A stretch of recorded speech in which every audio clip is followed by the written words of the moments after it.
உங்களுக்கு எவ்வளோ வயசு ஆகுது? இவ்வளோ வேலை செய்கிறீங்களே? 70 வயசு ஆகுது.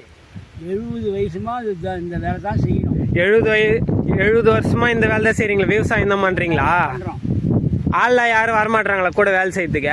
ஆளுங்க வருவாங்க. நம்ம சொந்த வேலை, சொந்த வேலைகள் சிக்கனமாக வச்சுக்கணும். ஆள் அதிகமாக நட்டோம்னா ஆள் வேணும். அதிகமாக நட்டோம்னா 1 ஏக்கர் 2 ஏக்கர் நட்டோம்னா அதிகமாக ஆள் வேணும். இது சும்மா ஒரு 40 சென்ட் 30 சென்ட் நட்டோம்னா நாங்களும் நட்டுக்கிறோங்க.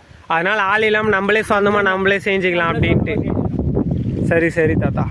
இந்த 70 வயசுல கூட தாத்தா உழைப்போட வேலை செய்கிறாரு பாருங்க. இப்போ இருக்கிற பசங்களாம் யாருமே வேலை செய்யாமல் சும்மா சுற்றிங்கிறாங்க. இவர் பாருங்க எவ்வளோ வேலை செய்கிறாரு. 70 வயசில் கூட கை கால் வலியோட வேலை செய்கிறாருங்க. வேலை செய்யறதுக்கு ஆளே வரல, அப்போ கூட அவரே சொந்தமாக வேலை செய்கிறாரு. தண்ணி பாருங்க, ஒரே காவா தண்ணி தான் வருது. ஆனால் மடை பார்த்தீங்கன்னா 7 எத்தனை லைனில் வருது பாருங்க. ஒரு மடைக்கு பார்த்தீங்கன்னா 7 கரை இருக்கும். இந்த 7 கரையிலுமே தண்ணி வருது பாருங்கள். லைனாக கொஞ்சம் கொஞ்சமாக வந்துனே இருங்க. எல்லாத்தையும் ரொம்பிட்ட உடனே நம்ம வேறு மடைக்கு மாறிட வேண்டியது தான். வந்து பாருங்கள், ஒரு லைனாக வந்துனே இருக்குது. இருக்கிற பசங்கள்லாம் சொகுசாக வாயத்துக்கு தான் ஆசைப்படுறாங்க. விவசாயம் பண்ணுறதுக்கு இல்லை.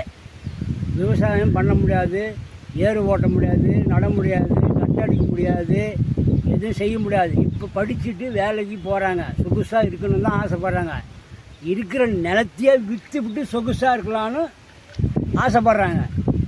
யாரும் விவசாயமே பண்ணக்கூடாதுன்றாங்க. வைக்கிற சொத்தையே விற்று விட்டு நம்ம வீடு கட்டின்னு சொகுசாக இருக்கலாம் அப்படின்னா இப்போ இருக்கிற பசங்க அப்படி இல்லையே. 10 ரூபா சம்பாதிக்கணும், 10 ரூபா பிள்ளைக்கு சேர்க்கணும்னு தானே ஆசைப்பட்டாங்க. அப்பா சேர்த்து வச்சுக்கிட்டு இப்போ அழிக்கிறதுக்கு ஆசைப்படுறாங்களே. சொல்லுங்க, என்ன நான் இது? அப்பா சம்பாதிச்சு வச்ச சொத்தை ஐக்கிறதுக்கு ஆசைப்படுறாங்க. யாரும் வேலை செய்ய மாட்டாங்க, சும்மாவே ஃபோன் பார்த்துங்கிறாங்க அப்படின்றீங்க. பார்த்துக்கின்னு சொகுசாக வாயலாம், வண்டியில் போகணும், காரில் போகணும், சொகுசாக வாயலான்னு தான் ஆசைப்படுறாங்க. விவசாயம் பண்ணுறதுக்கு ஆசைப்படலை. இப்படியே காட்சியரில் போனால் நிலமை. இப்போ 1 கிலோ 100 ரூபா, 1 கிலோ 50 ரூபா விற்கிது. இன்னும் இருக்க போனால் 100 ரூபா 150 ரூபா விற்கும் 1 கிலோ. அப்போ எப்படி வாயிடுது? விவசாயம் இல்லைன்னா எப்படி வாழ முடியும்? ஆனால் கவர்மெண்ட் எந்த சலுகையுமே பண்ண மாட்டாங்களே.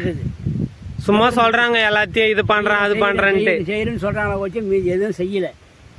எப்படி நம்ம விவசாயம் பண்ணால் தானே சாப்பிட முடியும்? விவசாயம் பண்ணால் எப்படி சாப்பிட முடியும்?